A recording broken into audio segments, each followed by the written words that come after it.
अध्याय of the making of a scientist प्रसिद्ध वैज्ञानिक रिचर्ड ए ब्राइट की कहानी है। रिची के रूप में उसकी माँ उसे बचपन से ही बहुत जिज्ञासु बच्चा कहती थी। उन्होंने अपने बचपन में तितलियों को इकट्ठा करना शुरू कर दिया था और जब वह 2 साल की थी तो उन्होंने अपने गृहनगर के पास पाए जाने वाली सभी 25 प्रजातियों को पहले ही एकत्र कर लिया था। उसने सोचा कि यह तितली संग्रह का अंत होगा जब तक कि एक दिन उसकी माँ ने उसे to the travels of monarch X नाम की एक पुस्तक खरीद ली। यह उनके जीवन का एक महत्वपूर्ण मोड़ था और उन्हें विज्ञान से निपटने में बहुत अधिक दिलचस्पी थी। उन्होंने तितलियों को टैग करने के साथ शुरू किया, जो कि पुस्तक के अंत में दिया गया एक कार्य है जो उनकी माँ ने उनके लिए खरीदा था। फिर जब वह पहली बार मेढक के ऊतकों की एक स्लाइड के साथ काउंटी विज्ञान मेले में प्रवेश किया तो वह हार गया। सभी ने कुछ न कुछ जीता लेकिन उनकी परियोजना ने कोई पुरस्कार नहीं जीता। वह दुखी था,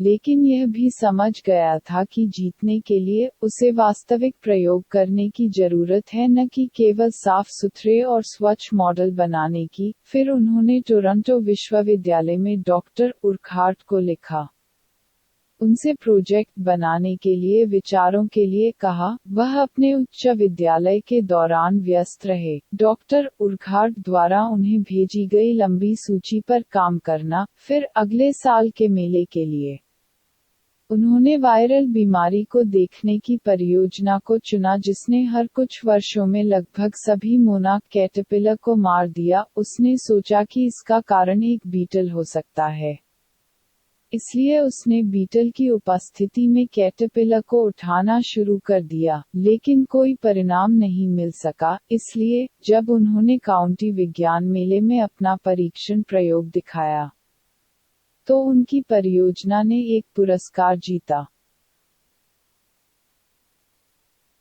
दिखाने के लिए एक प्रयोग किया कि वायसराय तितलियों ने राजाओं की नकल की। इस परियोजना ने उन्हें पुरस्कार भी जीता। फिर उन्होंने एक सम्राट प्यूपा की पीठ पर 12 सुनहरे धब्बों के उद्देश्य से अपना शोध शुरू किया। हर किसी का मानना कि यह सिर्फ एक डिजाइन था, लेकिन डॉक्टर उर्कहार्ट ने अन्यथा सोचा। फिर ए ब्राइट और एक और शानदार विज्ञान के छात्र ने एक साथ मिलकर एक ऐसा उपकरण बनाया जो दिखा सकता है कि सोने के धब्बे एक हार्मोन को जारी करने के लिए जिम्मेदार थे जो इसके विकास के लिए आवश्यक था। एक प्रयोगशाला में परिष्कृत उपकरणों की मदद से उन्हें काम करने का मौका मिला और सोने के स्थानों में हार्मोन की रासायनिक संरचना मिली। फिर एक दिन रासायनिक संरचना की तस्वीर को देखते हुए उन्होंने जीवन की सबसे बड़ी पहेली में से एक को हल किया। उन्हें पता चला कि कैसे एक सेल अपने डीएनए को ब्लूप्रिंट करता है। यह एक बड़ी सफलता थी और एक पत्रिका में प्रकाशित हुई थी। उनकी कई अन्य रुचियां भी